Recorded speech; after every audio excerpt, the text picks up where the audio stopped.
los tenemos ya en un estado de vulnerabilidad, que con poco que hagamos, ¿no?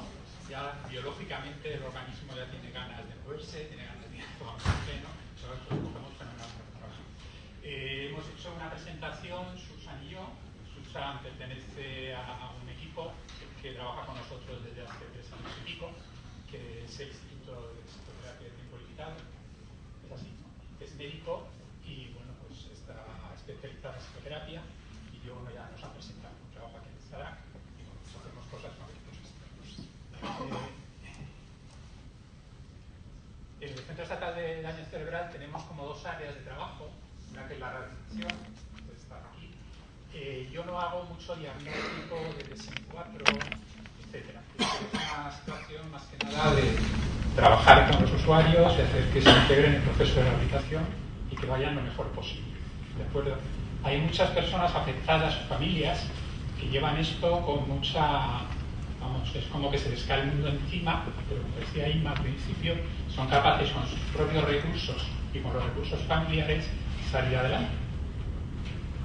Yo tengo una compañera que dice que si ella estuviera en su lugar, estaría mirando al país. Es decir, estaría peor que muchas de las personas que están aquí. Entonces nosotros en esta charla vamos a coger un segmento de esos pacientes que son los que se nos rompen. Lo que quiero decir es que estamos segmentando dentro de los pacientes de daño cerebral que tenemos en el centro aquellos que se nos rompen psíquicamente. ¿Okay? Y entonces hay un sesgo, que no todos son así. Yo, pues, sabiendo bien el número de daño cerebral, que sepa que todos no están compuestos. ¿Vale? Como las personas que vamos a hablar. Dentro de referencia, pues está esta jornada, por ejemplo, y nosotros tenemos un proyecto con el Instituto, con Susan y su equipo y el equipo donde ella pertenece, que no es un proyecto de investigación, en el sentido de que no tenemos test, pre-3, no tenemos un programa de diseño metodológico. Es un proyecto básicamente de sacar pacientes a la clínica. Sencillito, que haya alguien fuera del centro que utiliza buenas tecnologías de intervención, que se vaya haciendo con lo que es daño humano, en esto de lo que es daño cerebral, y que parte de esas propuestas de trabajo que hacen las podamos trasladar al centro. Algo tan sencillo y tan simple como esto. Entonces hay algunos pacientes que pues funcionamos de esta manera. Son pocos porque la mayor parte de las derivaciones que hacemos es a salud mental, pero bueno, hay un grupo pequeño que vamos trabajando. Pedimos permiso al paciente para hacer interconsulta profesional y bueno, nos lo damos habitualmente y con ello vamos trabajando. Es una experiencia básicamente clínica. Son pacientes que trabajan entonces en psicoterapia individual.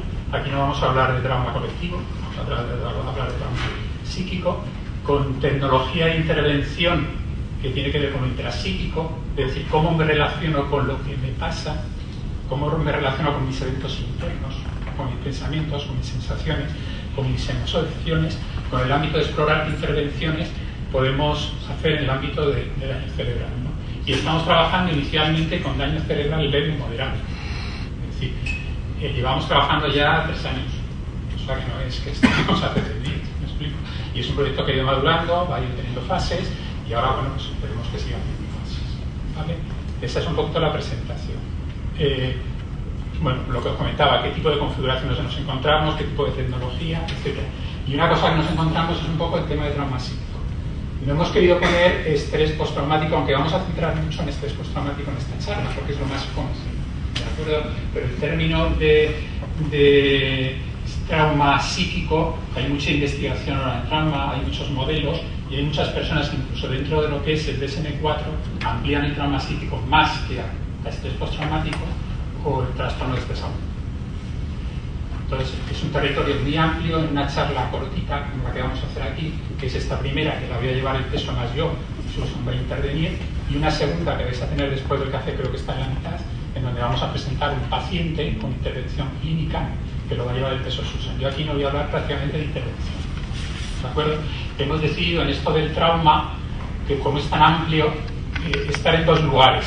En primer lugar, en el DSM-4, en el trastorno de estrés postraumático, que es algo muy conocido, sin obsesiones. Yo no me voy a mirar si tiene este rasgo o no tiene aquel rasgo, no me voy a meter ahí. Estamos en ese territorio, no estamos en ese territorio. Es lo que vamos a preguntar, ¿no? Y después nos vamos a meter en todo lo que es los modelos que explican lo que es lo traumático.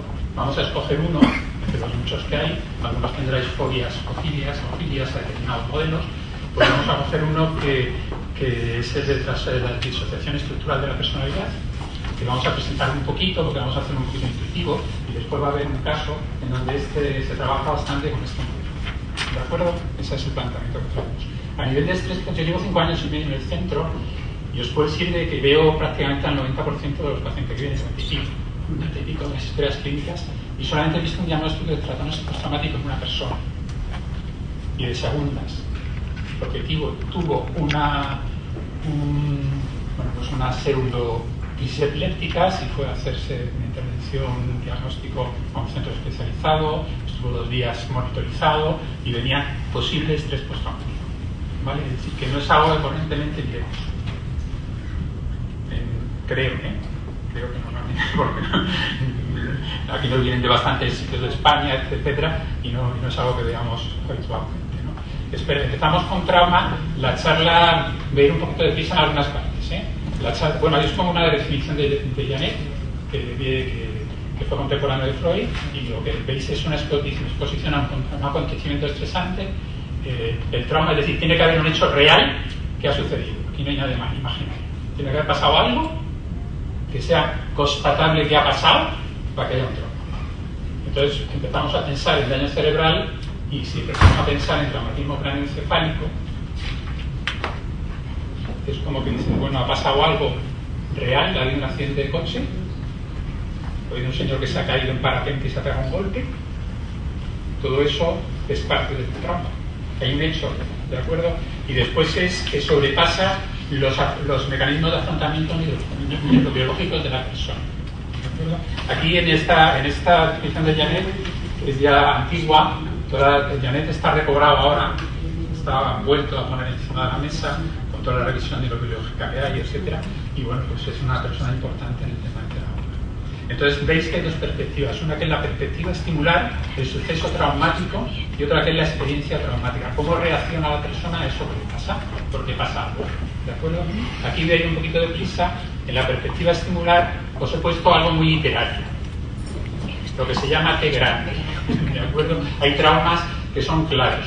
En el DSM-3, en los años 80, que empezó por todo el tema de trauma de guerra, pues hay un soldadito, ¿no? Después hay un soldadito, ¿no? Y bueno, pues incluye mucho lo que le pasa al acontecimiento externo, no se le da mucha importancia. Después ya se van incluyendo otros criterios, que son los criterios de vulnerabilidad. Después ya sabéis que está el criterio de resiliencia, que es la capacidad que tengo yo de, si hago aquí así, si este cacharrito sale o no sale, vuelve a su estado original. Este se ha quedado como resiliente, se ha quedado descolocado. Y la otra es que se llama crecimiento postraumático. Eso es toda la teoría que va por ahí por el tema de crecimiento postraumático, ¿no? Y después se va ampliando esto de la guerra a otras situaciones, ¿no? A desastres naturales, accidentes de coche, a violaciones, a situaciones que siempre en el DSM-4 vamos a tener que ver con el cuerpo. El trauma tiene que hacer algo corporal. Tiene que estar corporalizado en otro o en mí, porque puede ser por visión o porque me cuento, pero ¿vale? Después esto irá cambiando, va a ir cambiando y se va a meter más música. Y tenemos los test pequeñitos, las test pequeñitas, que es donde se está ampliando ahora el concepto, ¿no? Habéis visto que se va desarrollando, se va extendiendo con el aceite y se va extendiendo a las test pequeñitas. ¿Qué son las test pequeñitas? Pues no hay un trauma así gordo que veamos, y que pasa algo, sino bueno, ese tipo de educación en donde hay gritos en casa, donde al niño no se le contiene emocionalmente, tiene que tener una heteroregulación externa, y esa heteroregulación externa no existe. Aquellos lugares donde hay móvil escolar, se llama así, móvil escolar.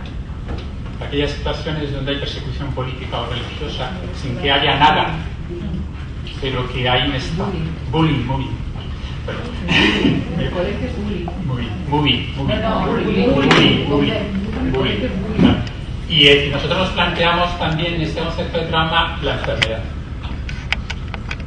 Nos estamos encontrando en una situación donde hay unas personas que pasan por hospitalización y que además tienen un daño orgánico en el cerebro, que habéis visto lo que significa a nivel de recursos de afrontamiento, los tienen disminuidos. Muchos de ellos tienen disminuidos los recursos de afrontamiento, ponerse en la realidad y empezar a funcionar, ¿no?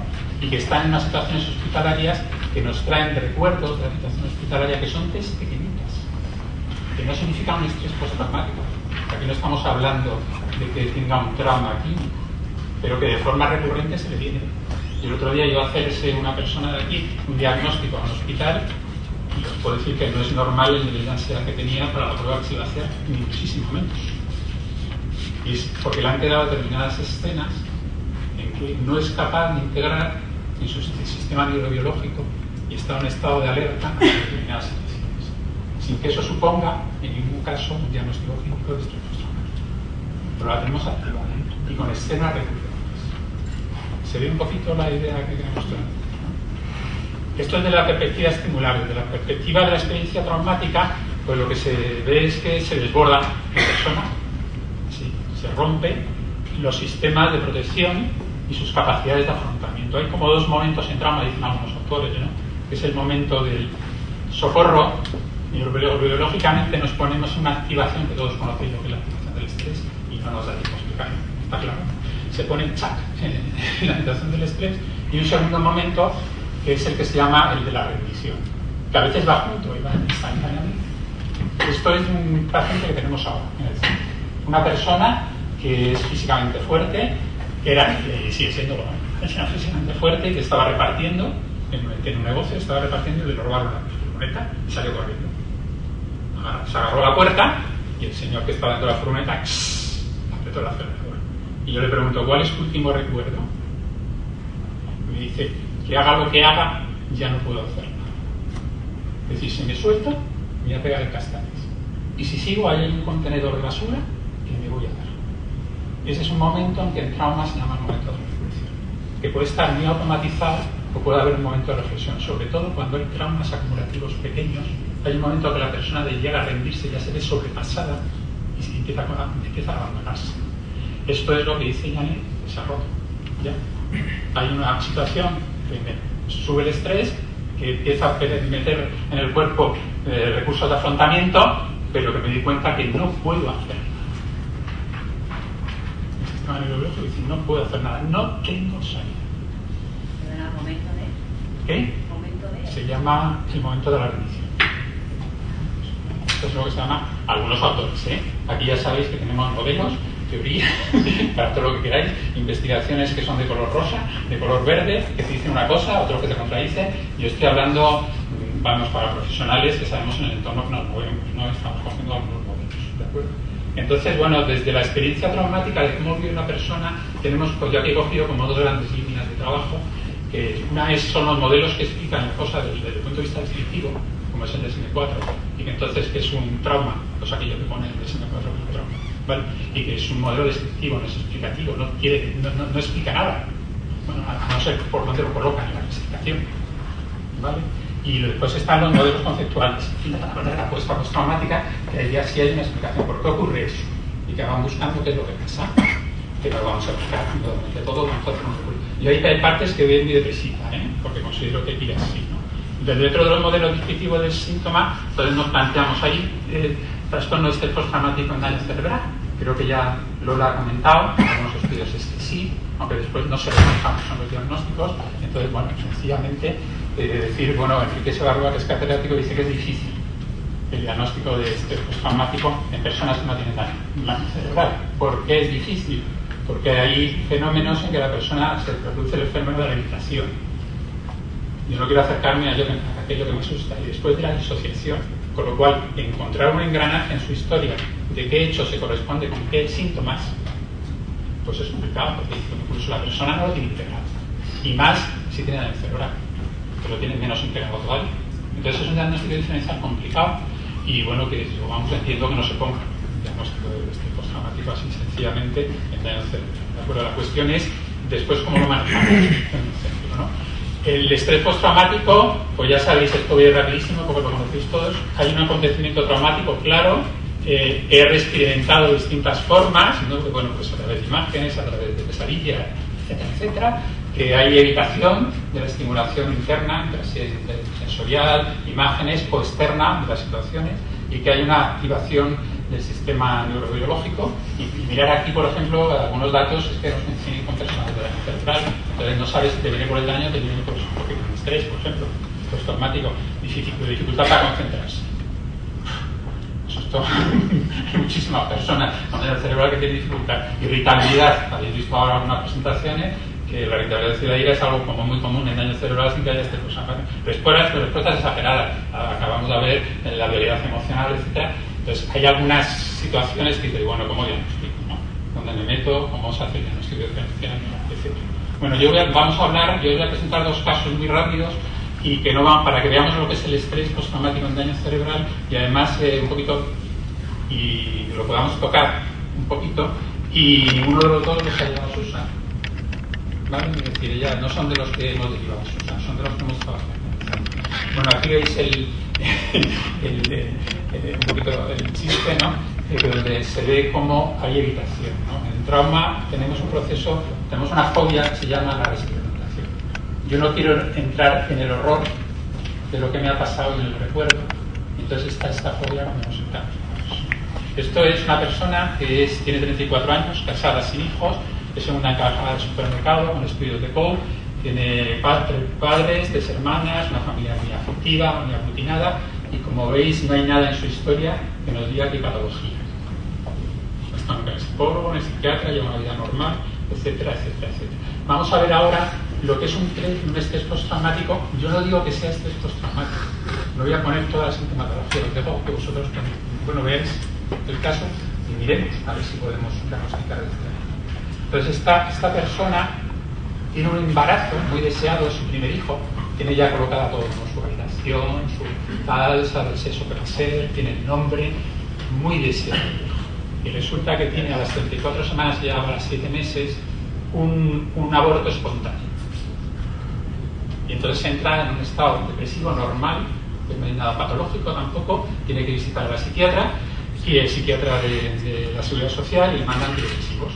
Y entonces está de baja laboral y bueno, va saliendo a la calle, etc. Una cosa, podríamos decir, este es un acontecimiento vital, doloroso, pero que no supone un estrés postraumático, no tiene suficiente fuerza como para ser como acontecimiento para provocar en principio un estrés postraumático. ¿De acuerdo? Y aquí viene que al mes está de baja, tiene un accidente de coche. Esto es típico de las 3 grandes, cuando tenemos después estrés postraumático. Cuando hay una situación en que hay una T grande, un accidente de tráfico, etc., las posibilidades de que haya estrés postraumático son bajas, podríamos decir, no son excesivamente altas. Hay muchos estudios de gente que ha estado en los trenes, en los aviones, en tal, muchísimos estudios, tanto por cuestionarios como por esta clínica, que no desarrollan estrés postraumático. En cambio, aquí hay uno de los criterios claros por los que sí se desarrolla, que hay una vulnerabilidad previa en los meses anteriores. Aquí tenemos una persona con una vulnerabilidad previa, porque está en un estado vulnerable, acaba de estar en un niño que ha perdido, le viene el acontecimiento, entonces tenemos más posibilidades, no quiere decir que se vaya a conducir, pero se nos incrementan las posibilidades de conducción. ¿De acuerdo? Entonces, bueno, pues esta persona sufre el atropello y a los 15 meses esto es muy largo, normalmente nos vienen antes, ¿eh? Nos vienen antes, etc. Tenemos la valoración que en el atropello muere su perro, que también la salva un poco del golpe, pero es un perro que quiere mucho y suceden cosas. Y al mes y medio, 2 meses de estar en el CADA se nos embaraza. Esta parte no la voy a ver, ¿eh? Me voy a quedar con esto. Y se nos embaraza y bueno, pues empieza a tener una señal anticipatoria, pues imagínese a qué, ¿no? Hasta que el niño se muere. A los 6 meses. Va a pasar. Entonces ese es el cuadro junto con un daño cerebral. Tiene un trastorno CC severo por atropello, hematoma individual frontal y lateral parietal derecha por la parte externa, un daño cognitivo con afectación moderada severa de las funciones atencionales, una implicación en aprendizaje de información, resistente al paso del tiempo, una discalculia y no tiene daño físico significativo.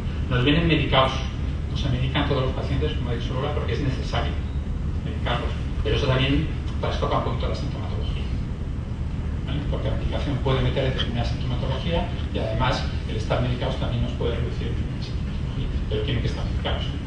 Así que es prescriptivo, no vamos a investigar si hay una situación y dejarlos sin medicación, está clarísimo, ¿no? Me explico. La sintomatología, os cuento muy brevemente, son 2 transparencias para daros un impacto, ¿vale? Me da el telele, vaya sola, vaya acompañada. Me falta el aire, se me sale el corazón, me tiemblan las piernas. No recuerdo después lo que me pasa. Tienen dificultad de memoria. ¿Esto por qué? ¿Porque está evitando el trauma? No, probablemente sea por la dificultad. A ver, mi marido dice que grito y me pongo a llorar. Y que digo que me voy a morir. Ataques de pánico nocturnos en la presencia de flashbacks auditivos. Frenada de coche. Esto es otro rasgo característico en algunos pacientes, no en todos, que algunos autores comentan. Es decir, se produce un hecho y la señal de alarma que a mí me viene para poder evitarlo, si no lo puedo evitar, resulta que eso se puede venir en forma de flashback. Esta mujer ha sufrido un atropello y ha escuchado todo el sonido del coche, toda la frenada, se ha puesto en activación neurológica para escapar y no ha podido. Y eso le viene en forma de flashback. Esto es, a veces sucede, no sirve, ¿eh? Pero nos sirve como indicador para empezar a identificar. El flashback se corresponde con el acontecimiento que ha venido y se viene por la noche, fundamentalmente. Hay alguna escena que yo creo que es diurna, pero no lo puedo garantizar, ¿vale? Porque tiene problemas de memoria. Entonces, ahí tenemos tal, ¿no? Tengo la quedarse dormida, indudablemente, como por la noche sin poder parar, estoy engordando, flashback en vigilia, lo tengo entre nubes, ¿vale? Eso no lo puedo garantizar. Lo que más me altera son los ruidos de los coches, el ruido, el jaleo. Esto pasa en daño cognitivo, ¿eh? No tiene que tener este resultado. El diagnóstico diferencial se complica. El otro día, yendo con mis padres, no sé qué me pasó. Al intentar cruzar un semáforo me quedé bloqueada, aterrada. Se bloqueó. ¿Le di un flashback? ¿No le di un flashback? Tiene dificultades de memoria. Hipervigilancia cuando sale de casa, siempre acompañada. No estoy segura hasta que no llegue a casa. Tengo miedo de quedarme sola en casa. Tengo miedo a que me pase algo y nadie me pueda ayudar. Evita pasar por el lugar donde fue atropellado, un paso de cebra cercano, da toda la vuelta. Necesita ir acompañada para poderse subir en el asiento trasero del coche. Recuerdo de cuando se muere el perro, todo esto ya es sintomatología, ¿no? Tipo depresivo, ¿no? Me traen otra tristeza, llanto, sofoco, culpa por el hijo perdido. Tenía que haberlo contado, haberlo hecho ver. Fumaba un poquito. Y no puedo decir el nombre del hijo perdido. ¿Esto es evitación de trauma? Fijaros, el miedo que tiene ella.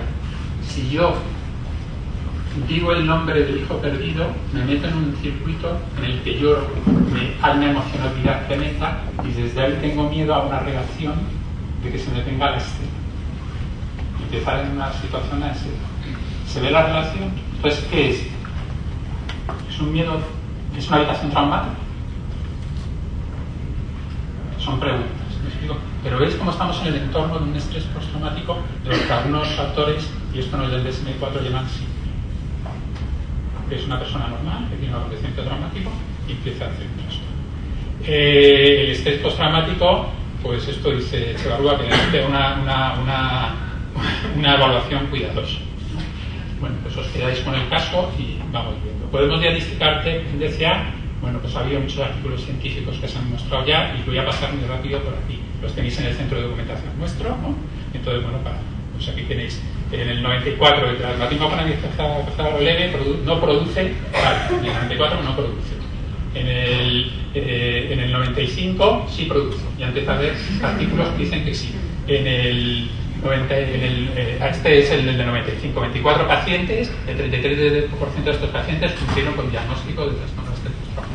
Del 99 al 2000 y tal, sigue creciendo la evidencia de que hay trastorno de estrés postraumático, entre el 1 y el 50% según los estudios y según los colectivos.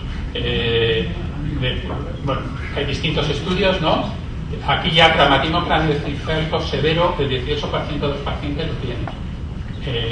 Aquí lo que hacen es meter ya medidas de cortisol, porque dicen que no podemos explorarlo, y meten incluso medidas en pacientes que están muy afectados, indirectas, ¿no? De medida.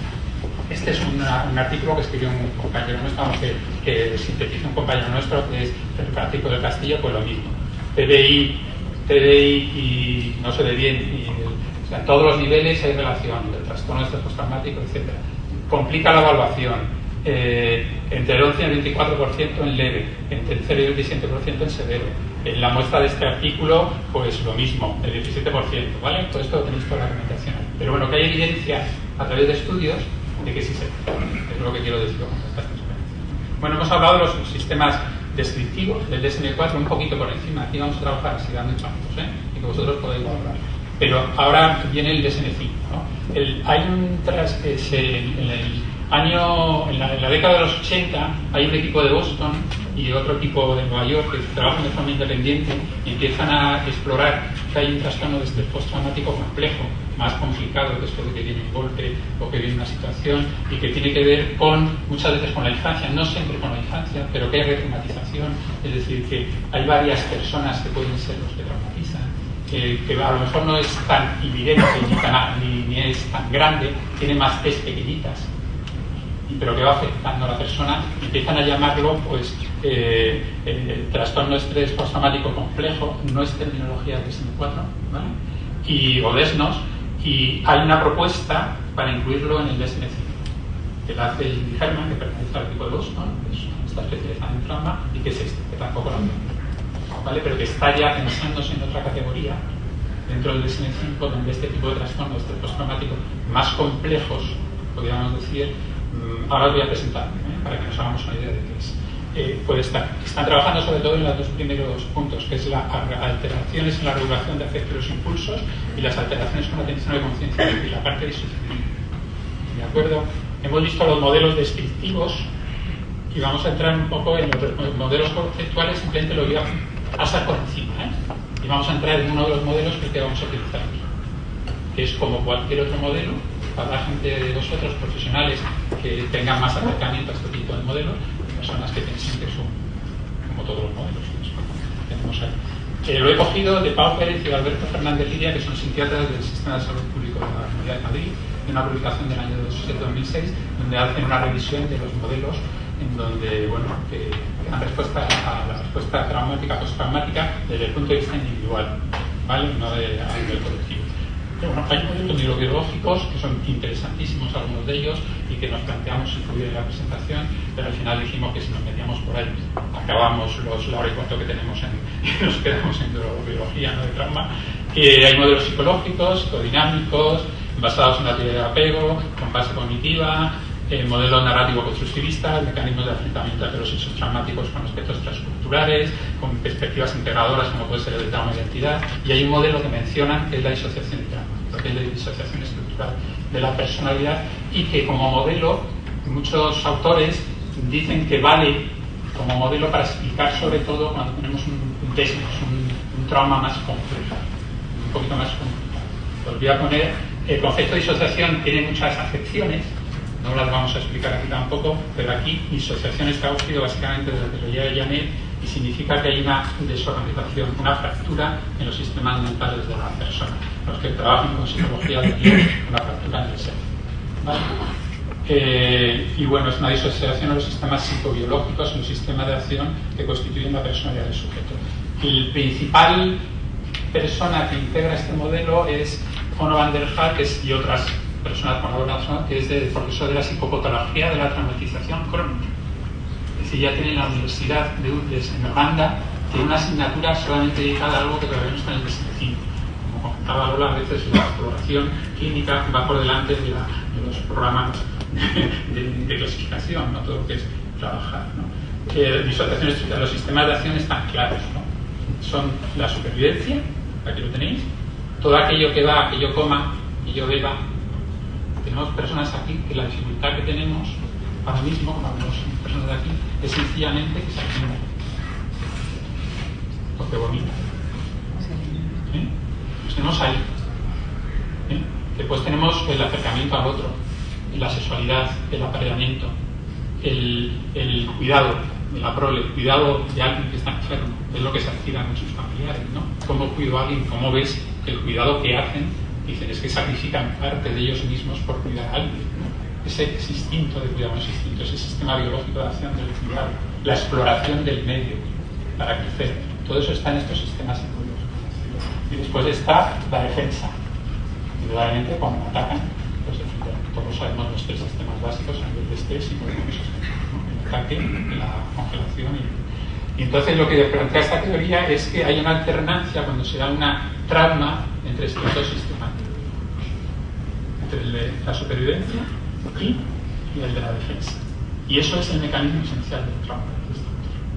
Es una propuesta, de un autor. Es decir, el significado es tengo detrás de una puerta un monstruo horroroso, que es la escena traumática, que puede aparecer en cualquier momento. Pero tengo que seguir viviendo todos los días. ¿Me explico? Entonces estoy que de vez en cuando el monstruo está tranquilito, está ahí quietecito, está, ¿no? Y entonces yo me dedico a mis cosas, que es lo que se llama personalidad aparentemente normal. Me dedico a la supervivencia. Pongo en base todos los sistemas neurológicos de acción de supervivencia con algunos costes, porque hay costes de la educación. Y por otro lado, tengo que atender al monstruo cuando aparece. Tengo que ir a la puerta, sujetarlo, y entonces estoy permanentemente entre esos dos sistemas funcionando en la realidad. De vez en cuando el monstruo se activa, porque yo estoy más en un estado de vulnerabilidad mayor, porque me viene una imagen de algo porque ha pasado algo, se activa el monstruo y yo tengo que ir corriendo, dejar todo lo que tengo para cerrar la puerta para que no salga. ¿Se ve un poquito la escena? Pues este es el lugar donde está la persona con estrés postraumático. He decidido enfrentar la realidad así que apenas se ponga linda en la nariz. Esa es el lado, es donde está la persona en esa personalidad emocional que está dañada. Por un lado quiere volver a la realidad, quiere volver a estar ahí, pero por otro es muy aterradora y mejor no vuelvo. Este es el monstruo, ¿vale? Y aparece en forma de niño el monstruo, muchas veces en las terapias. Y vamos a tener lo que es fobias de apego y desapego, que no la voy a explicar mucho, pero algunos compañeros míos, algo lo que está aquí, hemos sacado ahora una persona con disociación estructural hace unos meses de su equipo, con una fobia al desapego, que no había ni Dios que la desapegase del equipo, porque bueno, era tremendo, ¿no? Y hay que entenderlo y hay que saber cómo hacerlo, a pesar de que os pongo un desnos posible. Esto es una persona de 16 años, el menor, estudiante de cuarto de ESO, buen estudiante, toca el violín de 3 años, escribe poesía, familia de origen sudamericana, vive en España 10 años y es la mayor de 5 hermanos. Hermanito grado de 2-0 por agresión, anda un golpe, ¿vale? Numerosas fracturas de huesos del cráneo, hematoma epidural agudo frontovasal y temporal izquierdo y hematoma subdural crónico frontal derecho. Daño congénito de la mesa anterógrada, déficit ejecutivo con implicación en la gestión atencional y autorregulación conductual, déficit visoconstructivo, microescritura, anosognosia, visión borrosa, daño físico, leve alteración de la valencia articular de los tobillos y alteración del control postural del estado, ¿vale? Y tiene toda esta medicación que nos pone, ¿no? Hay una evaluación por mi parte, este es el protocolo de ingreso. Siempre que hay un protocolo de ingreso yo veo a la familia a la semana de ingreso, a la persona que entra en el centro, la semana siguiente en una sesión de aquí hay un ingreso en una unidad psiquiátrica. Justo estando yo de vacaciones, me lo pierdo, ¿vale? Estoy de vacaciones, vuelvo y me encuentro que hay un ingreso. Me han enviado a urgencias psiquiátricas por una ideación suicida con bastante impulsividad, etcétera, ya está una semana ingresada, ¿no? Ya empezamos a tener unos rasgos diferenciales a veces, en lo que es un estrés postraumático más simple, ¿no? Más sencillo. En la segunda etapa hago una valoración de la interesante 3 sesiones de entre 30 y 50 minutos con preguntas abiertas, una sesión más cognitiva, una segunda donde empiezo a activar el hemisferio derecho a ver cómo funciona. Entonces le digo, dibújame una familia y dibújame qué te pasa ahora. Y después le hago una historia de acontecimientos traumáticos trabajando con clientes. Y a partir de ahí llamamos a la familia, llamo a la familia, hay una sesión de valoración y de devolución que dejo 90 minutos. Hay otra persona conmigo, porque hay un juicio y es una pregunta. Es decir, todo esto es contrastable con un compañero que ha estado viendo, somos 4 ojos. Entonces, bueno, acontecimientos vitales traumáticos, pues lo hago con esto. ¿Qué es lo que se pretende con este tipo de historietas? Que nos montamos, primero que pongan una proyección, que es hacer una proyección, poner el mundo interno fuera y empezarlo a manejar. Escoge de estas piedrecitas quién eres tú, y quién es tu papá, y quién es tu mamá, ¿vale? Y ahora vamos a ir viendo la historia de trauma a través de estar con las piedrecitas y vamos a ir para atrás. ¿Y qué quiero? Que las funciones estén en la sala, estén en el despacho. Las funciones son la emoción, que esté el cuerpo y que esté cogniciones más allá de lo que te dicen. Aquellas condiciones que están un poquito más detrás, más escondidas, pero que no haya retraumatización. Aquí no quiero que entre en la experiencia traumática. No estamos haciendo un volcado. No quiero que reexperimenten. Para lo cual tengo que hacer unas claves que las he hecho en las sesiones anteriores para poderla vincular y poderla revertir, para que no se produzca una retraumatización porque no lo voy a trabajar. ¿Sería un poquito la idea? Es como exploración. Estamos en daño cerebral y a mí utilizo estas técnicas como me resulta complicado. Todo por hablar. Para hacer una diagnóstico, ¿no? Bueno, esta es ella, como veis, está del centrito, ¿la veis ahí? Una conchita, y coge una conchita rota, ¿de acuerdo? Vamos para atrás, está jugando con las piedras, va hablando indudablemente, vamos para atrás. Este es uno de los eventos traumáticos, entra en 3 momentos traumáticos en su vida, este es uno. Los 3 no los cojo porque está trabajando, ¿de acuerdo? Y después cuando acaba, pues ya la saco de las piedrecitas, empezamos a trabajar con la imaginación, la vuelta, le empiezo a colocar una serie de mensajes, ahí estoy haciendo el tratamiento sobre la barrera de defensa, que es lo que me ha salido, y al final le digo, si quieres algunas personas, unas pueden, otras no pueden, otras les interesa, otras les interesa un mensaje ambivalente, ambiguo, tipo Edison, ¿no? Así, puedes volver a colocar las piedrecitas, ¿no? Entonces, aquí se producen movimientos corporales, los he puesto para acordar, como veis, no me acuerdo. Aquí podemos ver el cuerpo, y hay movimientos corporales defensivos en las 3 escenas. Agacha la cabeza, así, no sé si me acuerdo, ¿no? Agacha así la cabeza, se pone así, se corresponde con un patrón de caminar. Es que ella cuando camina, de vez en cuando hace así. Y no se sabe por qué, los fisios no saben por qué.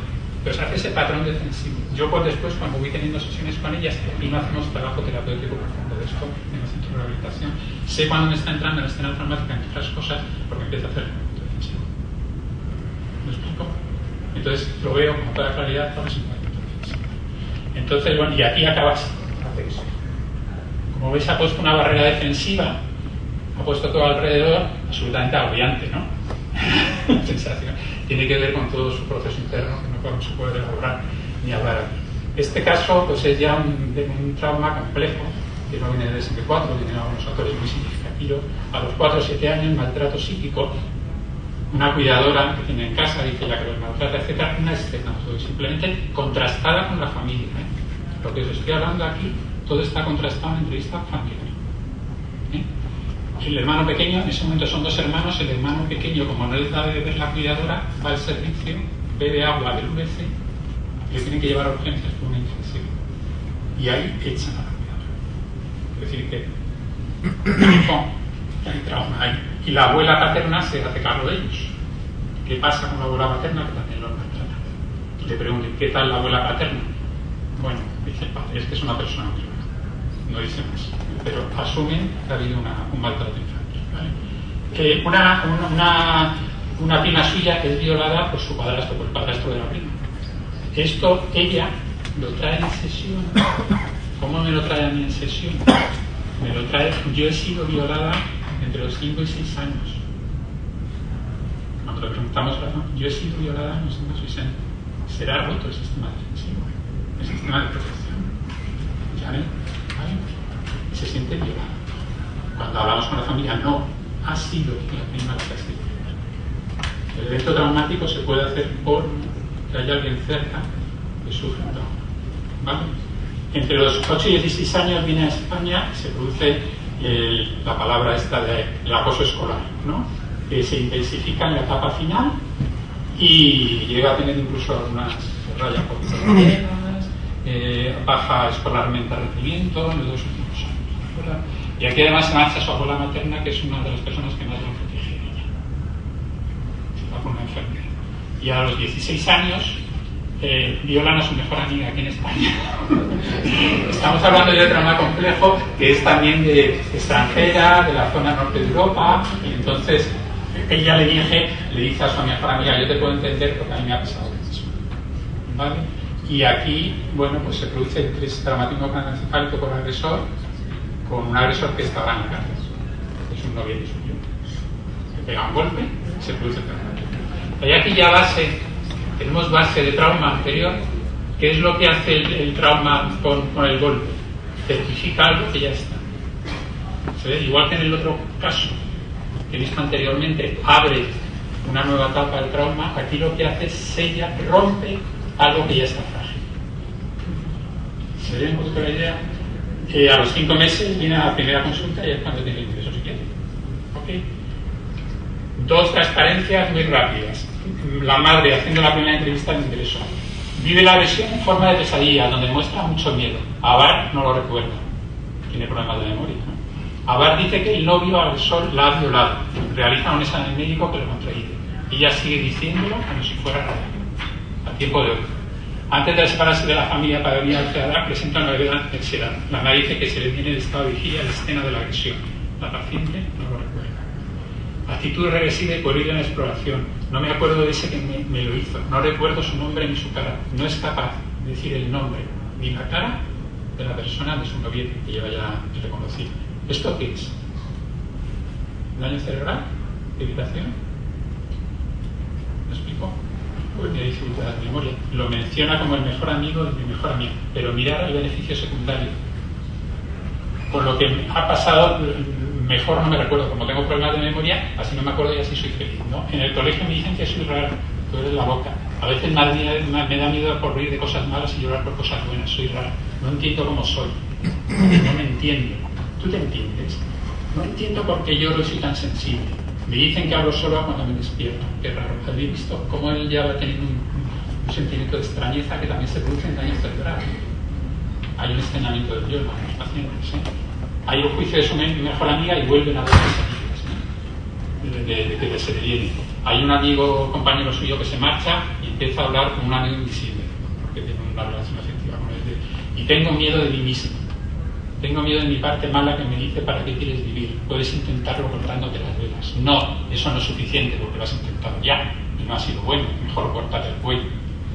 Mi parte buena, no lo hagas. Mi abuela me dice que no lo tengo que hacer y además quiero vivir. ¿Veis un poquito cómo funciona? Este es el dibujo que hace cuando le pregunto ¿qué es lo que te pasa ahora?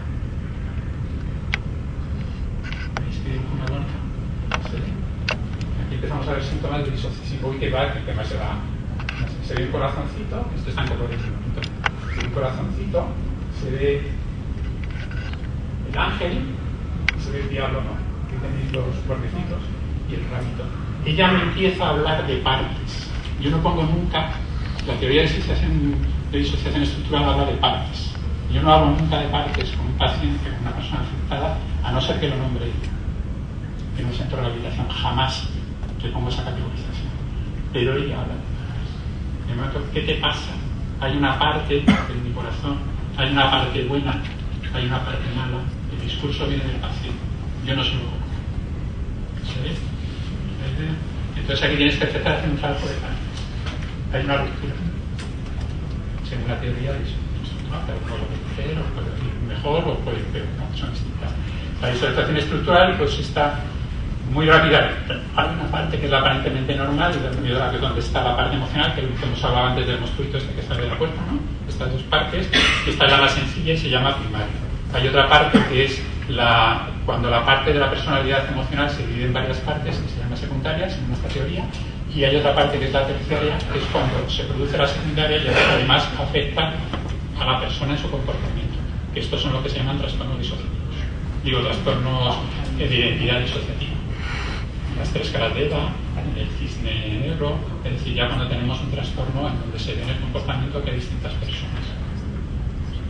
Es el grado final, porque aquí lo pone como grado absoluto. ¿Se va viendo?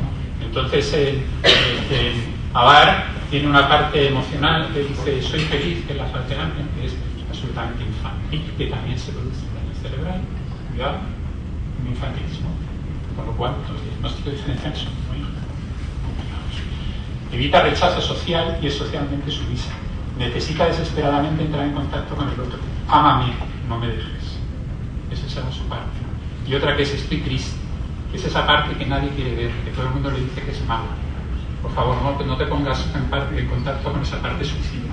Aquí yo he tenido algunas sesiones con ella que son carnicerías, ¿no? De sangre, porque hay una parte donde ella visita contra el otro y contra sí mismo. Fijada al llanto de apego, desvalida, con horror al trauma, aquí es donde está el trauma. Vivir el acercamiento como peligroso, daño, como agobio, déjame. ¿Vale? Y con eso vamos trabajando. Uy.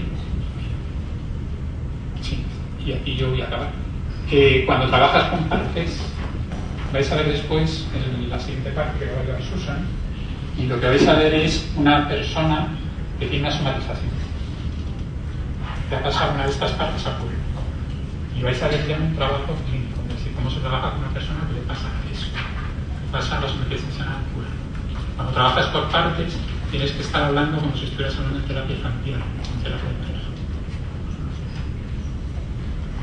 ¿Sabes quién está aquí contigo en este momento? Pero mi discurso se dirige a los otros que no están. Viene con la parte infantil, pero yo tengo que estar como si tuviera aquí el padre cuando estáis trabajando con una persona o una familia. Y resulta que el discurso que tú estás haciendo tiene que estar llegando a los otros lugares. Esa es una forma de trabajo. Es una de las formas que tú aquí en el centro podemos trabajar. Con esta chica anterior se dieron instrucciones al equipo, está aquí las personas del equipo que lo pueden decir, y dimos instrucciones específicas de cómo había que hacer el manejo. Para eso sirven estas cosas. A los equipos de lo que tenían que hacer cuando hacía la parte de sin decirles nada de esto al equipo, no vamos haciendo esto de diagnóstico, pero damos específicamente si ya muestra signos de depresión, de ideación suicida, empieza a tener un comportamiento raro porque empieza a pintar un dibujo de sangre, empieza a hablar con el amigo imaginario, qué es lo que tiene que hacer el equipo. Me acuerdo que lo que tiene que hacer para no retraumatizar. Porque podemos hacer un manejo, lo que hacemos es retraumatizar. A veces psicológicamente en un centro de rehabilitación, lo único que podemos hacer, tenemos que ser realistas, es que hay una inercia de caída. Entonces nosotros nos acoplamos a esa inercia, seguimos y hacemos este movimiento. Y nos quedamos ahí, en el centro de rehabilitación. No podemos hacer una psicoterapia al uso. Para eso tenemos que retroceder. Pero simplemente este movimiento de frenar una caída, un trastorno obsesivo compulsivo no nos vaya a otra cosa, que esto no se nos complique más. Ese movimiento, os digo que en daño predominando una patología, como es el trastorno, estamos viendo aquí este trastorno, con el daño cerebral que tenemos aquí, a veces nos cuesta, y eso que este centro creo que manejamos muchas cosas, equipos de hecho, instrumentalizados. Este movimiento simplemente, sin hacer mal movimiento, cuesta a veces muchísimo. Y tenemos que trabajar con los equipos por lo que es intervención en crisis. Tienen que saber que estos pacientes van a sufrir crisis y se tienen que acostumbrar. Y tienen que además acostumbrarse a trabajar con patrones de revictimización. Te van a hacer situaciones en que te van a poner a ti en lugares muy complejos. Y para eso están las reuniones de equipo y está que podamos hablar con alguno de los componentes, porque tú puedes caer en un patrón relacional de revictimización y estar enganchándote con el paciente y hacerlo porque son pacientes complicados. ¿De acuerdo? Bueno, pues nada, ya he acabado. Un cafecito, estupendo.